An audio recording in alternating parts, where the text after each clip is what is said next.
Hello and welcome to Sports Fan Entertainment. I am back at last. It has been a month since I have been on YouTube. I had a vacation, and then when I came back from my vacation, work was hell. Everything went to hell. I had to put in long hours, and I did not have time to make videos.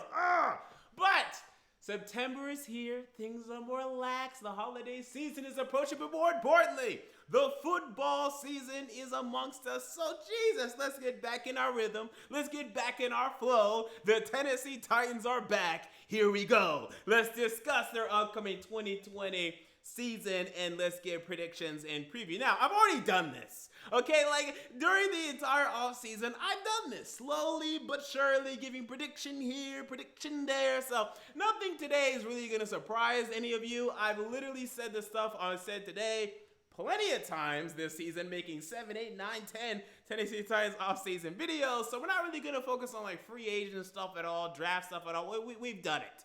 Let's focus on the roster. Let's focus on the schedule. But quickly, let's recap what happened in the 2019 season.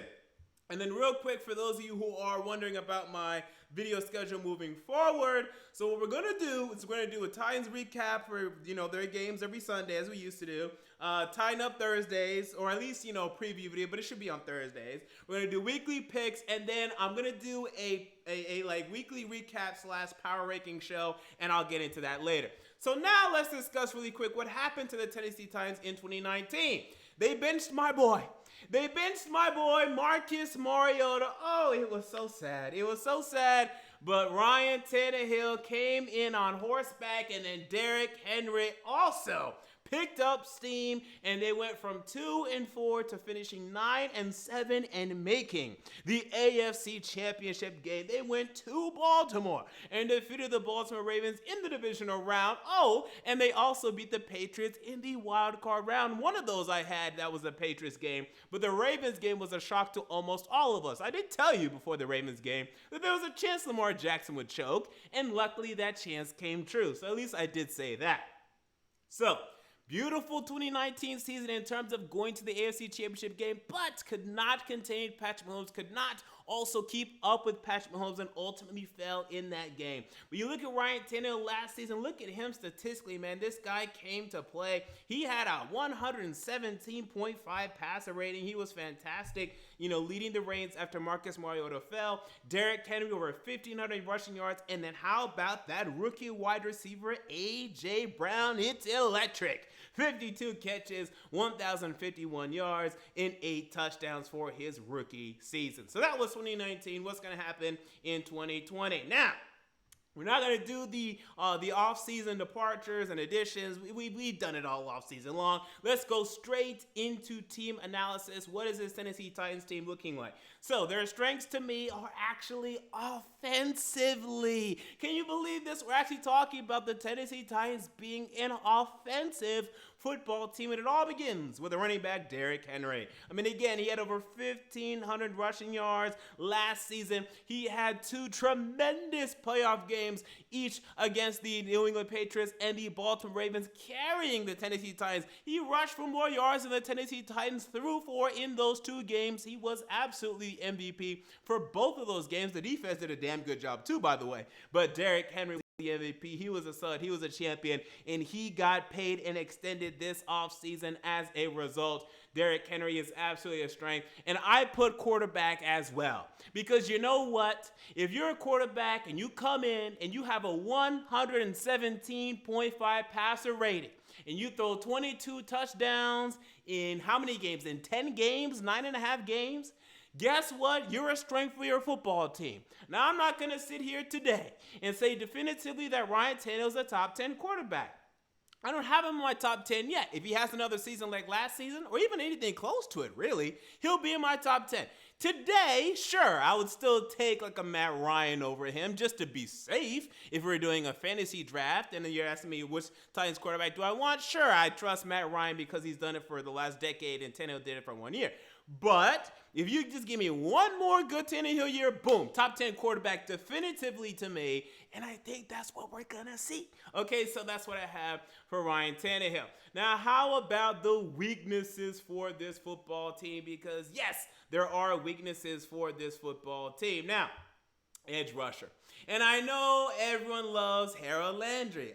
I really like Harold Landry. Okay, do I love him? Nah, I'm leaning towards love. If he can show me a little more consistency, I will. Now, how can we actually get that consistency out of him? Now, I would have loved to actually have a stud pass rusher opposite of him that could help him ascend to that level. This we did not get. Instead, we got Vic Beasley. Okay? You ever watch that show growing up? Where in the world is, and I think it was Carmen Sandiego? Well, where in the world is Vic Beasley? Because we didn't know for 2 months. Okay, finding this guy was like traveling around the world in 80 days. No one knew where this guy was. We needed Sherlock Holmes to come here and investigate. I had CSI Miami over here. I had everyone over here trying to figure out what was going on with Vic Beasley. So I don't know what to expect from Vic Beasley. Okay, this is a guy that's already inconsistent enough in his career. He had the 16 sack season, I want to say 15 and a half, and then he gives you 4 or 6 sacks every other year. He's so inconsistent, he's poor against the run. I expect nothing from Vic Beasley. And then outside of that, look, we have Camilo Correa. I love Camilo Correa as a rotational guy, but this guy's not going to help alleviate the pressure of Harold Landry. You look at behind them, DeAndre Walker. Okay, now this guy tore his ACL before last season. Okay, he was a 5th round draft pick in the 2019 NFL draft. So maybe this guy, can do something for us. Because I did think he was a good value when we got him in the 5th round out of Georgia, but coming off an ACL tear, not even having played last year, we're expecting this guy to make a big contribution? No. Today, Derek Robertson got carted off. Who knows how significant that injury is, but now that's even more lost depth there. Now, we were waiting on the Jadeveon Clowney news. Okay, I'm not getting into the Jadeveon Clowney news. Whenever he signs, wake me up, let me know. I'm not going to sit here every day on Twitter like some of you people, waiting and refreshing and searching Clowney. You're the clown there. Because no news is coming out about Jadeveon Clowney. Whenever he gets signed, you wake up, you say, oh, wow, he signed or he didn't sign to us. And that's it. We can't keep doing this Jadeveon Clowney nonsense, but I digress. So I don't trust the edge rushers right now. I think Harold Landry, look, if you want me to tell you how many sacks he's going to get, 7 or 8, I don't think he's going to get 10 plus because him being the only real threat in terms of being an edge rusher, they're going to give, a lot of attention to him, and I don't think he can defeat the double teams like that at this stage in his career. So I got him down for 8 sacks, but I thought he could have been 10 plus with a better running mate, and we didn't get one. And then you look at the defensive line. I think it's a weakness. Now, Jeffrey Simmons, we expect, and I think deservedly so, to step up and to maybe even be a Pro Bowl talent this upcoming season. We saw that potential out of the rookie last year. Now he's a sophomore. Now he's leaner. Now he's meaner. He has the strength. He has the potential. He has the mindset, the mentality, the preparation for it. Not worried about Jeffrey Simmons. Worried about almost everyone else. Now, Daquan Jones, we know what to expect, okay? Now, I would have preferred getting rid of Daquan Jones and keeping Jarrell Casey. I don't know why we did the opposite, but whatever. We're going to get decent run support from Daquan Jones. Great. Jack Crawford, no, don't talk to me about Jack Crawford. This is another Rapati Patoa situation, right? This is another Sylvester Williams situation.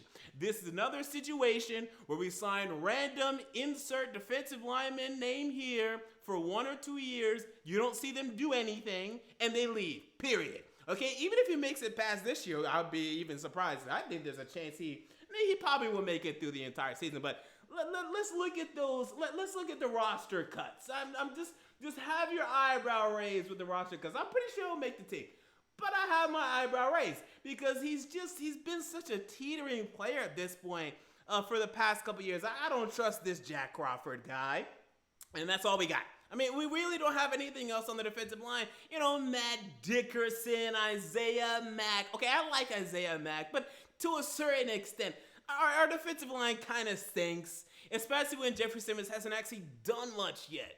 So, it's a problem. And we're talking about, now luckily, you don't need that strong of a front seven, at least in terms of the defensive line, as you used to in this league. But we lost our best pass rush on the defensive line, and I don't care how dominant Jeffrey Simmons is going to be this season. He's not going to be as impactful a pass rusher as Jarrell Casey was even last season.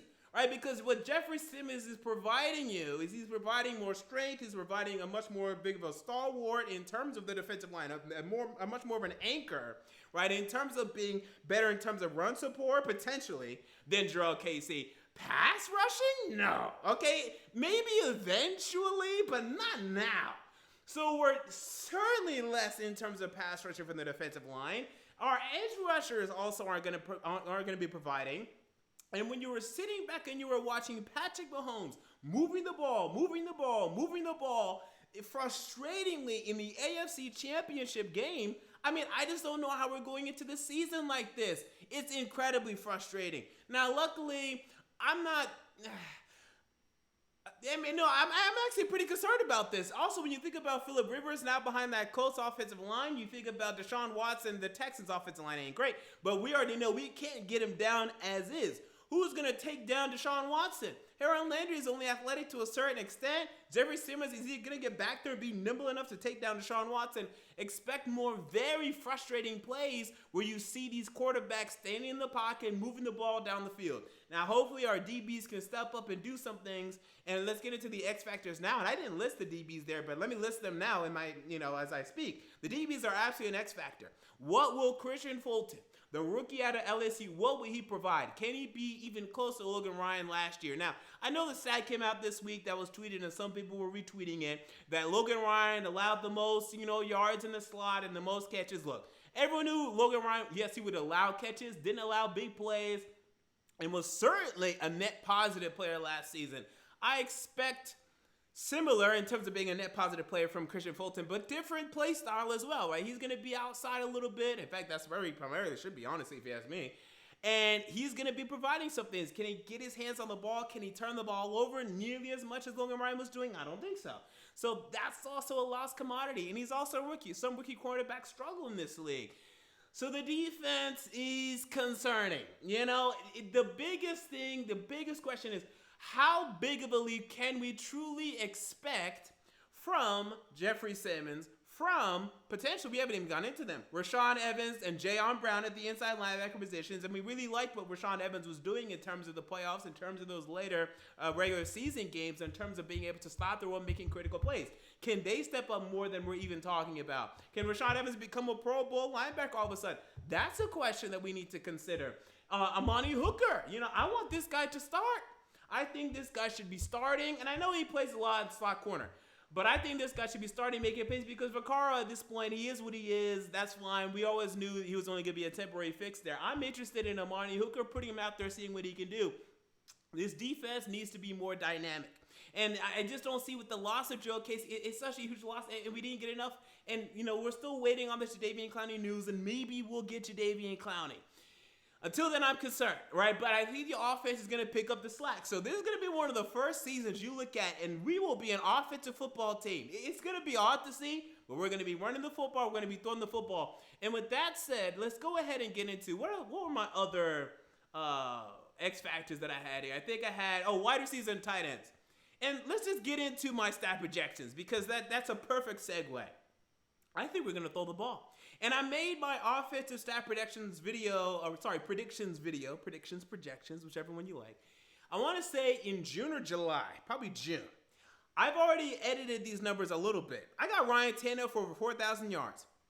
And it actually became very simple to me when I thought about this simple fact. I had him for 3,800, I want to say, back in June. But I was like, wait a minute, we threw 3,900 last year as a team. Like Mariota and Tannehill combined for 3,900. No, Tannehill's going to get at least 4,100. And by the way, I have Tannehill missing a game or two.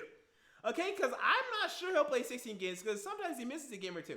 But sometimes he misses the entire season. Hopefully we can avoid that. So I only have him down for 14, 15 games and getting 4,100. I think as a team, we're going to get 4,400 passing yards because we had 3,900 last season, and we're going to throw the ball more than we did last season. So this is going to be the most prolific passing game you've seen in Tennessee since Steve McNair. Since Warren Moon. Not even in Tennessee. I mean, it's going to be beyond that. I mean, this is going to be the most prolific. So I'm down for over 4,100 passing yards. I got 26 touchdowns. I got 11 interceptions. Good, and I think that would solidify himself as a top 10 quarterback in this league. Running back, Derrick Henry. Now, I still expect Darrington Evans to take away from some of his production. So some of you that drafted, Derrick Henry in fantasy, just be prepared for this. Now, there was a ridiculous headline today, or not today, at least this week, that Darrington Evans could be their Alvin Kamara. They think that he could be some Alvin Kamara. Okay, look, I did not see that in college from Darrington Evans. Alvin Kamara has one of the most ridiculous, how can I describe it? One of the most ridiculous forces of gravity I've ever seen in my life. The guy does not go down.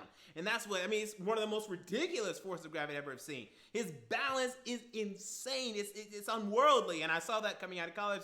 Do not say that from Darrington Evans.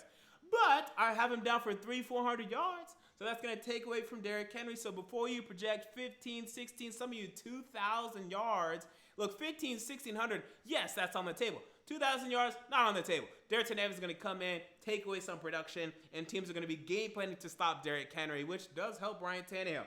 Now, A.J. Brown. Now, here's the thing with A.J. Brown.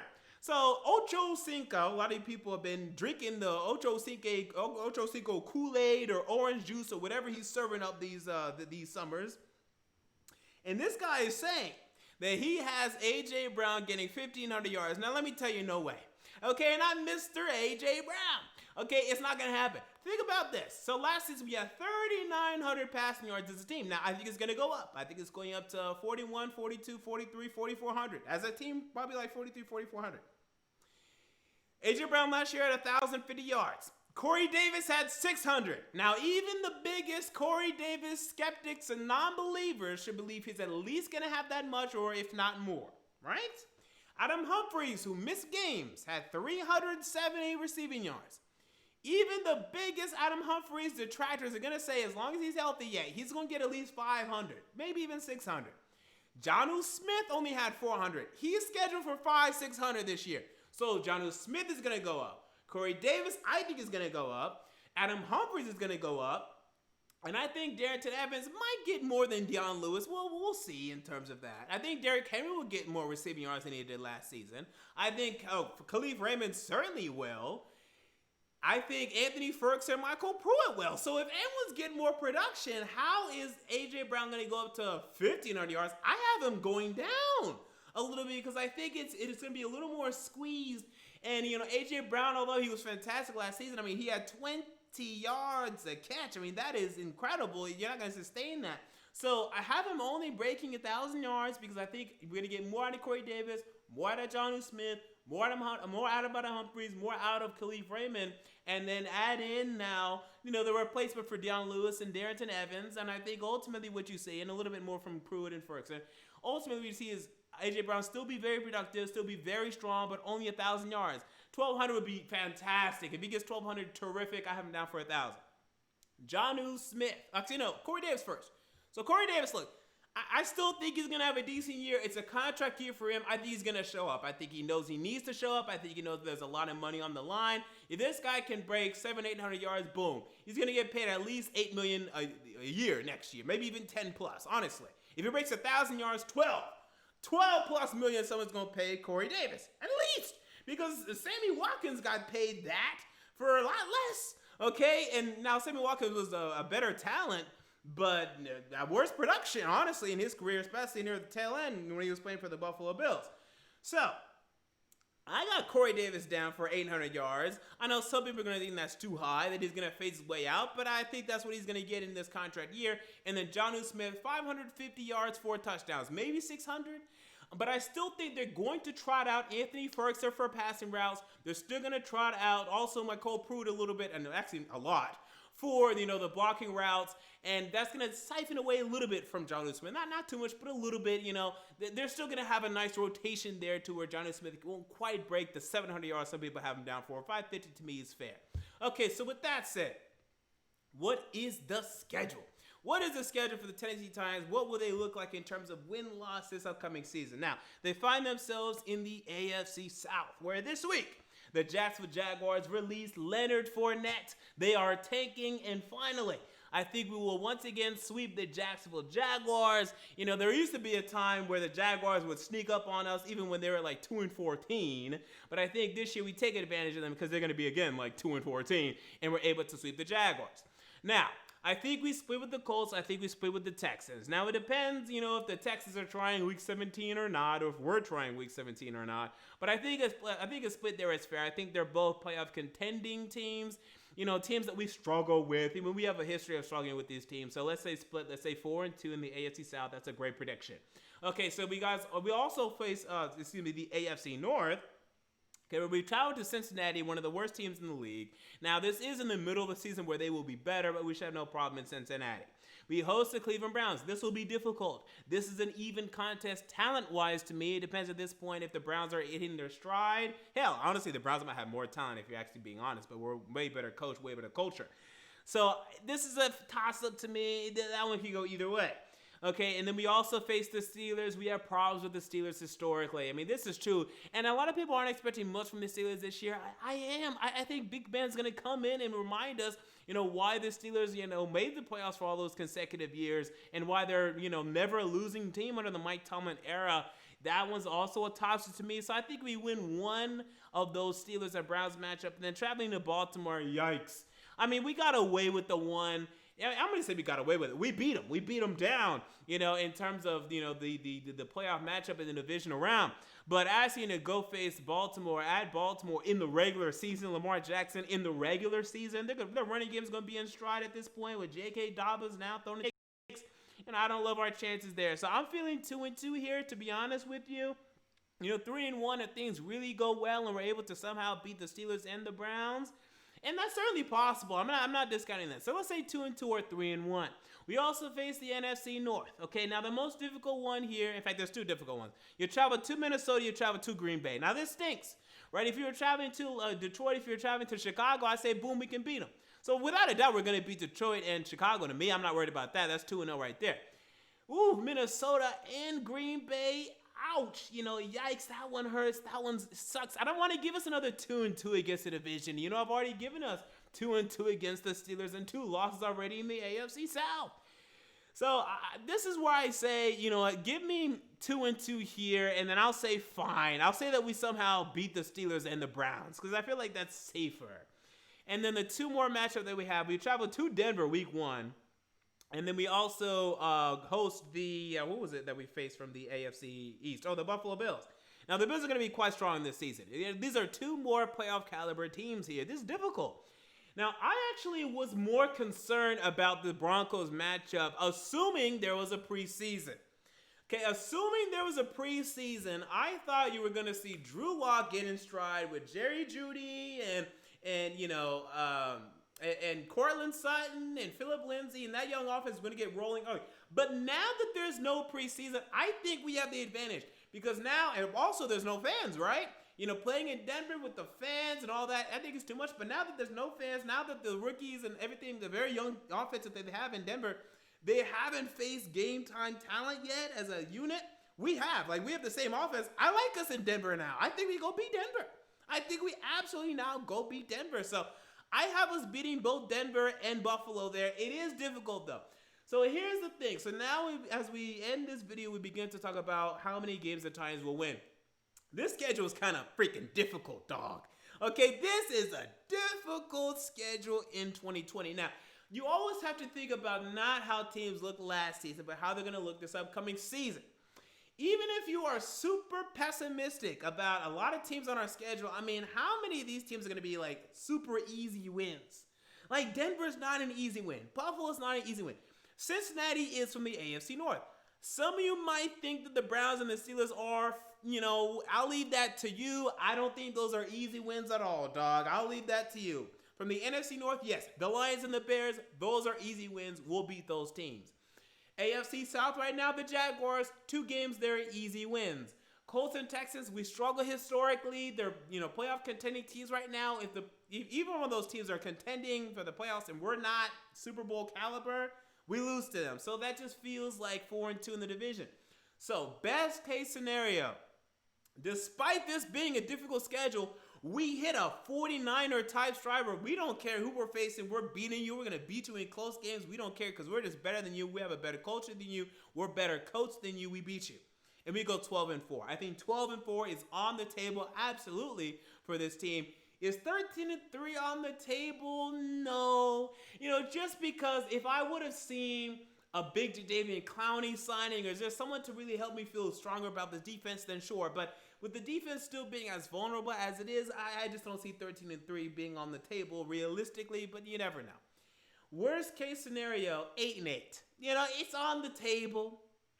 I would hate to see it, but, it is possible because, again, if the offense can hit the stride that I think that they will and the defense struggles like I think that it might, there will be some losses in here against a lot of these playoff contending teams.